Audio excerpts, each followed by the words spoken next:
Hi, this is Joe Kopsick, and today I'm going to explain Henry George's land value taxation and how it could help Illinois in 5 minutes. Illinois is in a budget hole. It's got a looming pension crisis and a bad credit rating. Nobody can seem to figure out why the state can't pay its bills. The rich and the poor alike, as well as businesses and jobs, are leaving Illinois because they can't afford their property taxes, nor all the other taxes the state collects on income, sales, highway tolls, etc. When someone makes an improvement to his home, his property value goes up. But his property taxes go up too, because when we tax property, we tax the value of the land plus the value of the improvements upon the land. And that's unfortunate because that means if we improve our own property, we don't get to see any of the benefits of it because the benefits are effectively taxed away. Reagan's economic advisor, Arthur Laffer, articulated the Laffer curve, the idea that if you tax people's income at too high a rate, it eventually deters people from earning more income because they realize how much of their money is going to a government they no longer trust, and they want to find a way to keep more of what they earn without having to pay the higher taxes associated with earning more income. The Laffer curve applies not only to income taxation, but to sales taxes and property taxes too, at least in my opinion. Reagan said government's approach to taxing businesses is, if it moves, tax it. See, the Democrats and Republicans are economic illiterates. They never stop to think about whether it's a good idea to tax the behavior that's being taxed.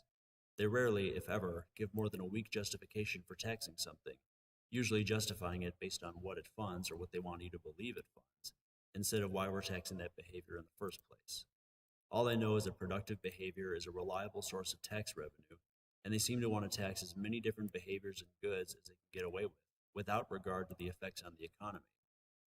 Unfortunately, most of what we tax to fund our government are productive activities that harm nobody, like earning an income, buying and selling, investing and saving.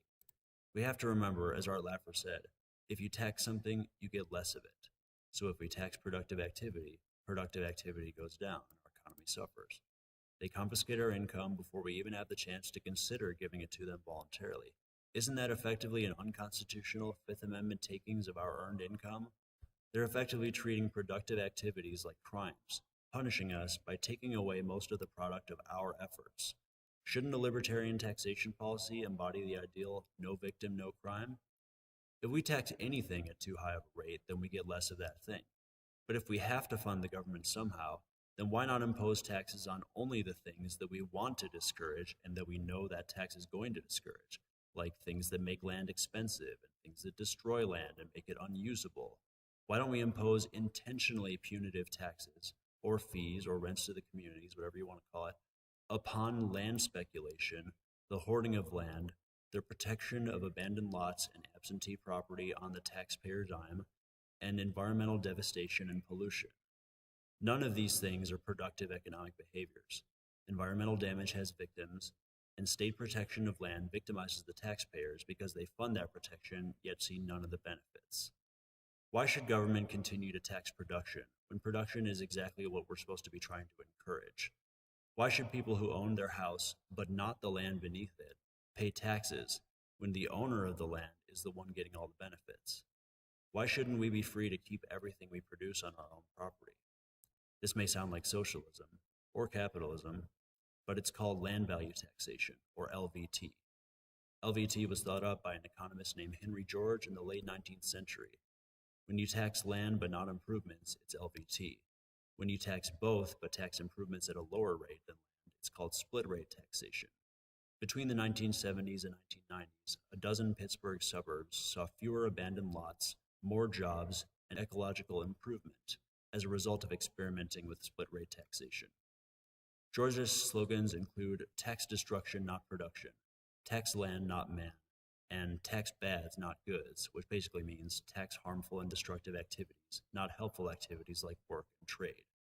George's admirers include Churchill and Milton Friedman on the right, Norman Thomas, the socialist, on the left, and Libertarian Party co-founder David Nolan, among others. If we can fund communities in Illinois with split rate taxation, then we can free up most productive activity from taxation. If we can fund Illinois communities with land value taxation, then we can free up all productive activity from taxation. This translates to more money that can be spent on government at the county, state, and federal levels.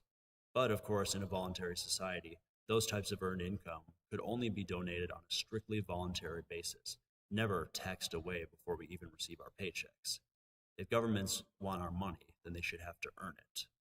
Please look up Henry George, Land Value Taxation, formerly popularly known as the single tax, also split rate taxation, Georgism, geolibertarianism, geoanarchism, geomutualism, and Henry George's best known publication, the 1879 pamphlet Progress and Poverty.